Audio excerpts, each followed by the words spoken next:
area.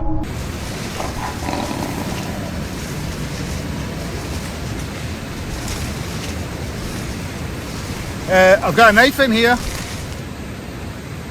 I've got a knife.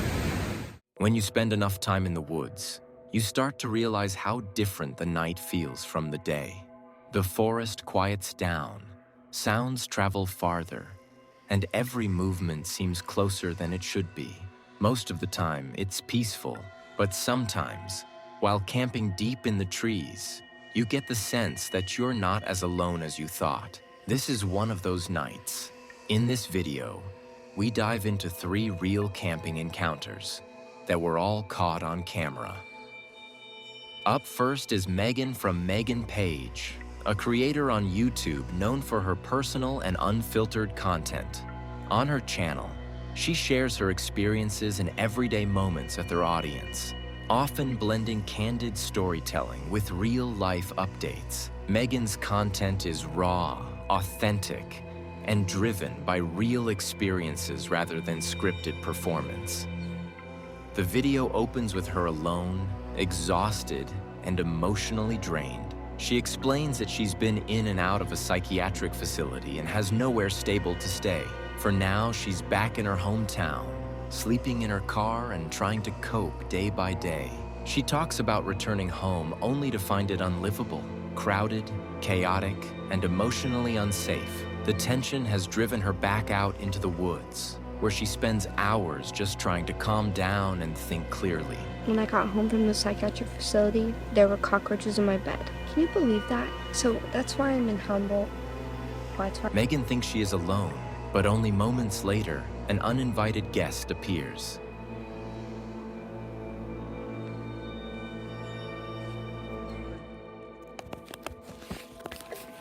The encounter leaves her rattled, reinforcing how exposed she feels being alone out there. She tries to calm herself, talking through her thoughts out loud. The situation weighs on her as she acknowledges how unstable everything feels. By the end, she's still trying to steady herself, sitting in her car, unsure of where she'll go next. The video captures a raw moment, one of exhaustion, fear, and vulnerability, offering a candid look at someone trying to navigate a difficult point in their life. Up next is Nathan from Under the Weather, a YouTube channel dedicated to exploring the unexpected side of the outdoors and the stories hidden beneath the surface. From eerie encounters in forgotten forests to real moments of surprise in remote landscapes, Under the Weather captures what happens when nature doesn't go quite as planned. No scripts, just real experiences, shared honestly and filmed as they unfold. The night begins quietly. A simple winter camp, a fire going, and plans for a calm evening in the woods. He settles in, sets up his shelter, and starts cooking. Just another cold night outdoors. The wind picks up, the fire struggles, and the forest grows darker with every passing minute. Once the tent is up, he turns his attention to food. A small flame at first, then enough heat to cook. He prepares a simple meal, chicken, some mash, nothing fancy. It's not about the food itself, but the familiarity of it. A sense of normal in the middle of the woods. We have burnt chicken wings, mashed potato, which is actually not too bad, and some cheese coleslaw. For a summer picnic. Let's try one of these wings. He even had a little accident. After all that good work, now I'm crying over spilt milk, you fucks! Ah! Be gone. He eats, packs away his gear, and settles into the tent. The warmth of the sleeping bag is comforting at first. He talks to the camera, half joking, half trying to reassure himself. The fire crackles out. Darkness fully takes over. And unless something crazy happens, I will see you in the morning. Good night. Something crazy did happen. Hello? Hello?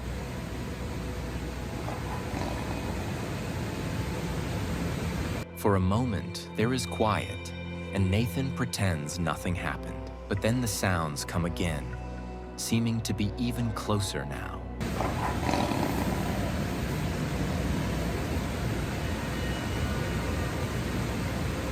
I've got a knife in here. Minutes pass, the silence stretches, then another sound, closer this time. I've got a knife. I've got a knife. He shifts in his sleeping bag, heart pounding, listening harder than he wants to. The forest feels different now. He's no longer just camping. He's waiting for whatever made that noise to either reveal itself or leave. He debates packing up and leaving, but it's dark, and the idea of moving through the forest at night feels just as dangerous. So he stays put, alert, barely breathing, listening for anything out of place. Uncertain of what is out there, Nathan decides to sleep with his knife. If I don't make it, this is my last will and testament, right? You're the last person to see me alive. Hey, how did you sleep? I'm like, great. Like a psycho with a knife. Good night. Good night. Eventually, exhaustion takes over. The night slowly quiets. When morning comes, he emerges to find everything still standing. No sign of what disturbed him. No clear explanation. Just the lingering feeling that something had been there. The fire is cold, the campsite untouched, and yet the unease remains. Whatever happened in the woods that night never showed itself, but it made sure it was felt. The last encounter is Gas from Grizzly Gaz. This channel follows real journeys into the wild, with Gas and his dog Fendi, from remote campsites to forgotten places most people never see. Where the road is rough, the nights are long, and nothing is ever quite predictable. No filters, no scripts, just raw experiences, late nights, and whatever the road decides to throw your way. Out here, comfort is earned, and every trip tells a story. Tonight, he's not in a tent. He's in the van. He settles in for the night by getting dinner started, using a small air fryer to cook his meal while the van slowly warms around him. Once that's done, he tests out a compact 40-watt tubular heater to see if it can take the edge off the cold. To make things even more comfortable, he pulls out a set of electric blankets the kids had dug out from the attic, curious to see if they'll actually make a difference through the long, cold night. It's very quiet, except for the wind. He jokes about the only other sound being planes overhead and Fendi farting. He keeps her out of puddles, guiding her around the wet ground. You can hear the wind picking up in the trees, and he keeps making little nervous jokes, like he expects someone to suddenly pop their head up from behind a wall.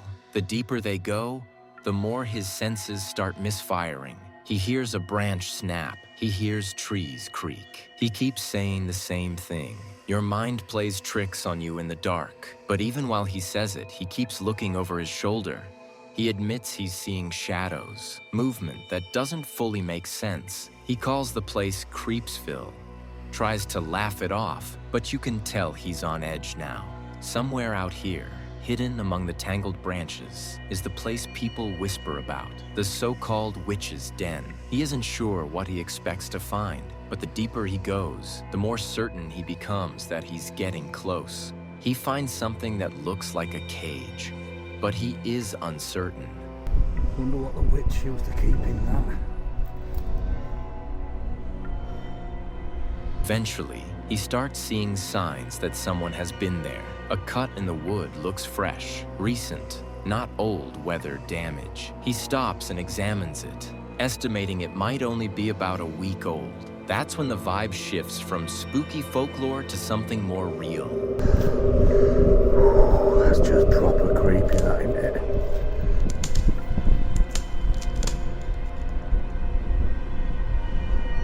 It's good that he has his dog Fendi with him to keep the nerves down, especially when walking alone in the woods at night.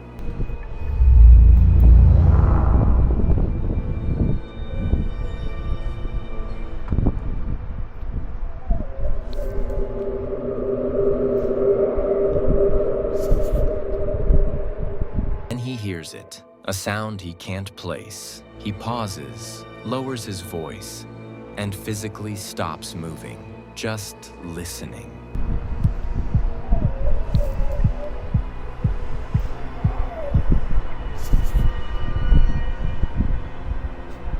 He decides it's time to leave. He says whatever it is. It sounds big. Then he sees something that spikes his fear instantly. Up ahead, near the wall, a reflection that looks like eyes looking back. He freezes, lifts his torch, and tries to make sense of what he saw. I saw her eye shine. And up there, on the side of that wall. He decides he's done. They leave the woods. The moment they exit the tree line, the wind drops, and that almost makes it worse. He jokes about how typical it is. The second he leaves because he doesn't feel safe, everything calms down like nothing happened, but he refuses to go back in. But in the dark, he sees to what appear to be two eyes staring at him. Then they return to the van. He checks his phone and realizes something serious is happening. His card is being used. He sees multiple declined attempts, including a large purchase, hundreds of pounds. Someone is actively trying to spend money on his account. At that point, the night ends abruptly. He says he needs to find signal, block his card, and sort it out immediately, because he's not about to let someone walk off with 500 pounds. And that's where the video leaves off.